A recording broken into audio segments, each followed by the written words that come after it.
Hello class, welcome back again. My name is Deji Kotila, and in today's class, in this very class, I'm trying to bring an end to essay writing, then we can move to letter writing, then we can move from there to what next. The exam is far close. It's so close to us. It's not far off again, but it's getting closer to us day by day. So I've told you what to do in the intro. I've told you how to write the intro. In fact, this is still what I said. I said summary of the story. Like, what do you want to talk about in this article?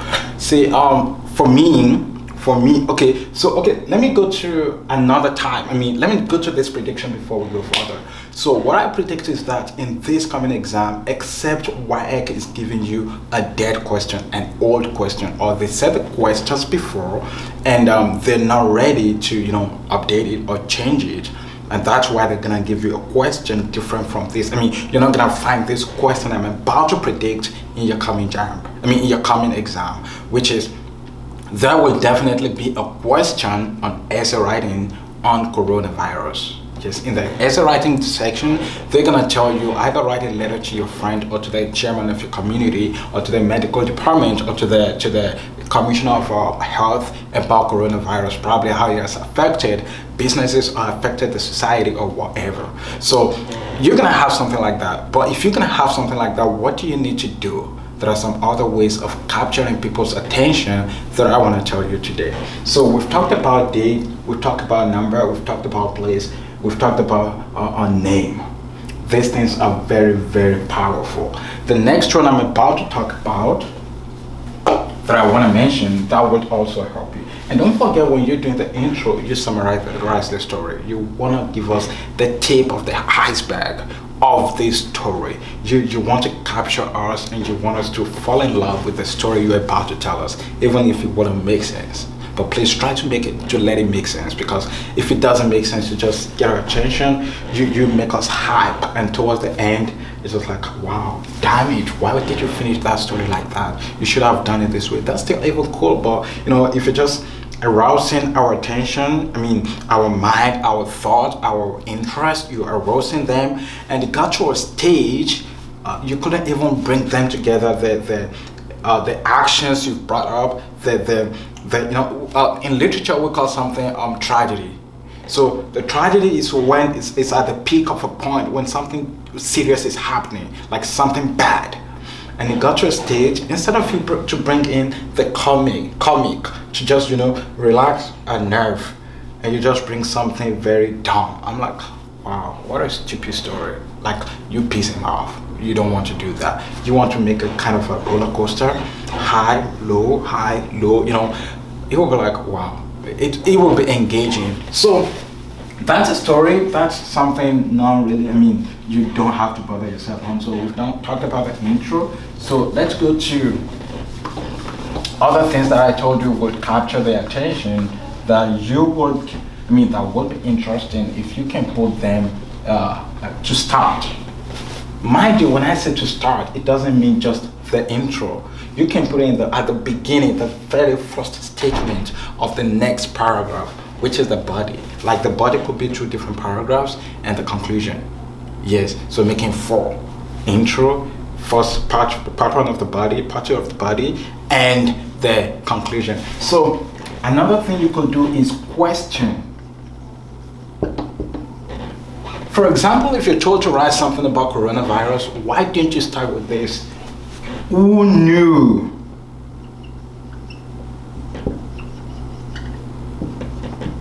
that China,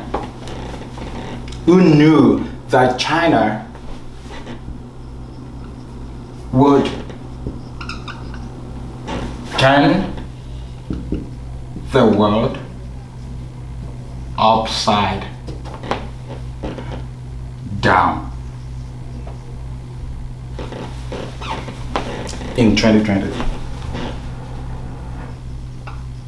or in 2019, because it's COVID-19 and not 20. So who knew? That's a question. Like, when it says it, China turned the world upside down, it might not come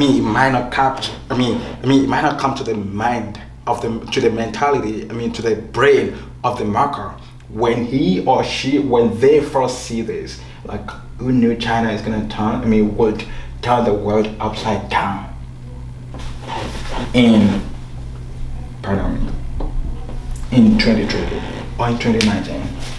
Like, how did they bring out another atomic bomb? Did they do another social media? Did they do another app? What did they do? Did they cause a war somewhere or something? Did they fight anybody?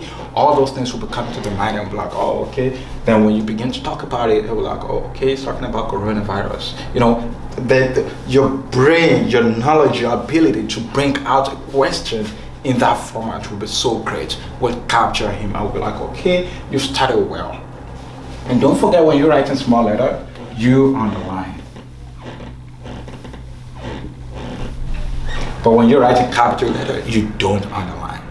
Take that from me. So just leave it like that. There is something we call for grounding. When you get to the higher part of English language, you can write in capital letter and also underline. We call it foreground. You want to foreground it, you want to make it come. You want to protrude it. You want people to know that, okay, there is something about this. You want them to see it. You want it to capture their attention. So that's different from this. So question, you could ask question, and not only in capital, in a headline. In the intro, you could ask a question. For example, if they say, I think I saw a question not quite long that says write an article for publication. Or let's say write an article for publication about the health system of your state. And if coronavirus had happened to your state, probably there is no way you guys would have been able to curtail it because there are no good hospitals, stuff like that. Then what would you do when you write your article, the dilapidated state of our health facilities in so state? When you say that, say, okay, you could start with what would have become of us? What would have become of us if coronavirus had strolled into our state in so months ago? What would have become what would have become our hope? What would have become of our state? You can form it in any way. You see, if coronavirus had strolled, had snaked, has come to visit our state, different, then it's a question like when they say, okay, I don't know what would have become of your state. I wouldn't know what would have become, the goal, the result of your state if coronavirus had come. So those questions is very, very important. You might not start with what. You could start with how. You could start with when. Just any question.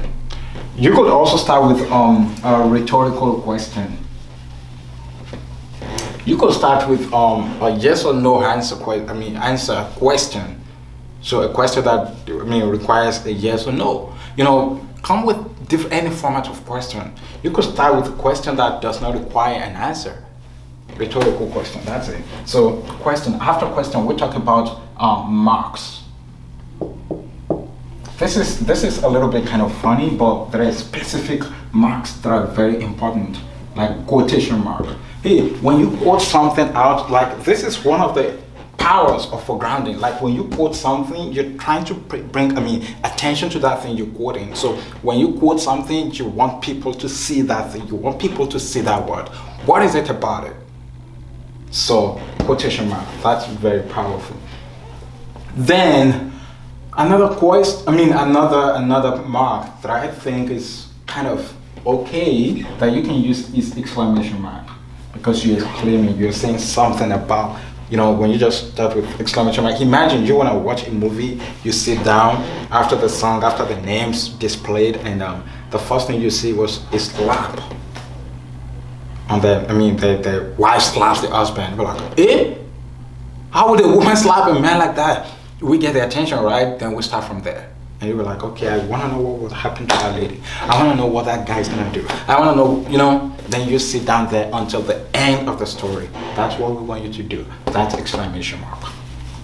Yes, exclamation mark. So those are all the things you could borrow, you could inject into your essay anytime, at any point in time. Mind you, you can ask a question in the body. When you're writing the story, you could say, are you following my story? Let him know that you're communicating to him. Not only, it could be in a letter, it could be like in an article, and you ask, are you following my story? That means you're communicating with people. You're not just writing it because that's how you feel. You want them to know that I feel this way, but at the same time, I want to be sure that you understand what I'm talking about. You get it? That's it. So that's it about essay writing. So let's go to the body. So in the bodies, I told you can ask questions. The exclamation mark also is very useful. Then don't forget to put commas where commas are supposed to be, where questions marks are supposed to be, where full stop is supposed to be, where inverted commas, and any other stuff you want to talk about. So when you start with a very catchy intro, the next thing you go to is how do you bring it, like, because the intro is catchy, how do you relax the tense on the first paragraph, which is the intro? How do you relax it a little bit? Then just start with a story, how it happened that very morning or afternoon, or what you went through, what someone went through. Then you begin to say it, but the next action, don't bring it there. Yeah, don't bring it early, because if the first paragraph is action, the second paragraph is action, everything is action. It's not bad. I'm not saying it's bad. It's not bad, but you just arouse the tension of the marker. Yeah, it's high, like it's high. It will fall on the sudden, because it could be difficult for you to bring an end to the story, to wrap it up. But if you make it high, you bring it down a little bit, the story, then like it's high, I'm curious, I want to know, then you're relaxing, like it's settled, you're relaxing with the story is going. But before the end of the first paragraph, you could bring something shocking that will introduce him to the next one. Yeah, that's how I was writing my stories. Like, it was just due to my creativity, like interest that I have in writing. It's not because of someone who taught me or someone told me, and it's not because I'm special, no, but my interest. So when I do it, what I did was that I have brother who studied English, I'll give it to him. I have some teachers back then, I'll give it to them. Young guys like me that was teaching. In fact, yeah, that were teaching English like in my tutorial centers then. So I'll give it to them, they will check it and they will like, oh, okay, that's cool, it's nice. I like it. That's it. So you can also do the same thing, and I promise you, you will do well. So the next paragraph, make sure the next paragraph, which is the third paragraph, ushers in the conclusion. Yes. So when I say conclusion, you don't have to, in essay, you don't have to say in conclusion. No. But if you're mentioning points, the first point, second point, third point, then you could say, okay, in conclusion, final point, or stuff like that. Then, which is cool, but I wouldn't want you to do that. Thank you. If I had enough time, if I had, not left this for someone else to do, I would have come and give you essays. Like, I would write the essays and read it out to you. That's what I would have done. If I could still have my way, I could, just talk about more about how to answer the essay questions and conclusion part. In conclusion part, you can start this with anything, but make sure that what you're starting it with is also captivating and, bring them back into this story you're talking about. You could say, it might be someone you've never talked about, like you just mentioned this name in the first paragraph or in the second paragraph, which is the intro, the first part of the intro, and you don't talk about him again. You say, you remember so person? And do you remember we never talked about him? He was dead right after. Seriously, he was dead? It's a tragedy. And you could bring in the comedy, it's tragic comedy. That's all about story. Yes. If it's coronavirus, talk about how the economy was booming. Yes, they know about it. But when it got to a state of like, okay, we talked about the aspirations for 2020, but it's quite unfortunate. None of it was able to come to pass. 10% of it was able to come to pass because of COVID-19. COVID-19 is something we never prayed to have anymore. Pandemic is something we never wished to experience again. beginning, you're like, oh wow, that's what the examiner will say. And we're like, okay, what should I give this guy? Because he really performed well, he did well. And imagine if you did something like this after he had marked a lot of stupid essays, because this is one thing that happened to them, to examiners. They need to read the first paragraph. I mean, just see the first sentence, second sentence, see the headline. If you're able to capture them from there, I'm telling you, you will do well. And if the body is not really okay, the conclusion, or the body is kind of, mild, and the conclusion is not really, and you'll be like, okay, the intro is good, let me, just let me mark him based on the intro. That's not the best, but it's still better than doing rubbish and not doing anything. So thank you again, thank you. Is there anything I did not talk about in essay writing? I wouldn't know for now, but if you have any question, please leave it here. I'm promising you, if I don't know it, I'll tell you I don't know it, and if I know it, I will definitely answer. Thank you. So once again, make sure you subscribe to this channel so you can get my videos when I bring them out the next time, because you just need to be up to date. So now let's move to letter writing. Like when you're about to write letter writing. So when you need to write letter writing, what you need to do, don't mind me, this is small letter, it should be capital letter.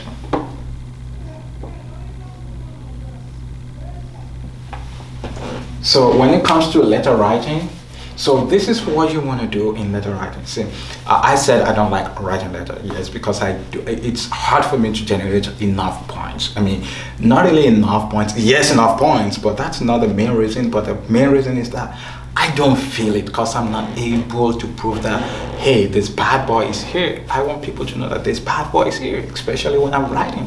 Yes. So that's it. So when you're writing letter writing, so what you need to do, like we have formal letter and informal.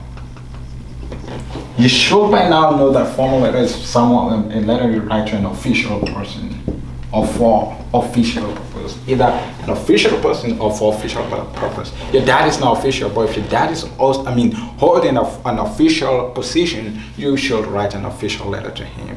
And even that purpose, okay, it's official in different places. In 3 places. Number 1 is official person. Number 2 is official purpose. Number 3 is official post or position. So if your dad is in an official position and you're not writing an official letter to him, that means you're writing something particular to you or to your family, to him. But if you're writing something about your neighborhood, that your neighborhood needs something, your dad is the chairman of the society, of the neighborhood, of the street, you need to write an official letter to him, because you need to get something from the office, not from his pocket. But if you need to eat, you don't need to write an official letter to your dad that you need to eat. He needs to give you money to pay your school fee or to eat or whatever. But when you need that money for something official that has to do with the community, and because he's bringing it from the official purse, from the official account, the letter needs to be official letter. So that's it. Secondly, official purpose. So what is the purpose of writing the letter? So your dad is official person right now. You're writing a letter to him for official purpose, and you're writing a letter to him because it's in an official position. So it could be one of these 3. The person you're writing to could be holding an official position and you don't know him one-on-one. You need something. So primarily, the reason you write an official letter is because of the purpose, official purpose. What is the reason? The reason is official. It's not something casual. It's not something cordial. So that's why you need to write an official letter. So informal letter. Formal letter. Informal letter. So when you say an informal letter is a letter that you write to someone who's your friend. Your friend could be holding, I told you about that. So don't let us just waste time on that. So informal letter is a letter you write to someone who's close to you, but not an official, for official purpose. Yes, it's just for casual purpose, cordial purpose. You want to talk about the game you want to play. You want to talk about, the next place you're going to. I don't want to talk about some deep things, but what you do. Yeah, so with your friends, your good friends. So that's why you write an informal letter. So in an informal letter, sorry, let me say I'm a little bit kind of dumb because I don't know what more to talk about.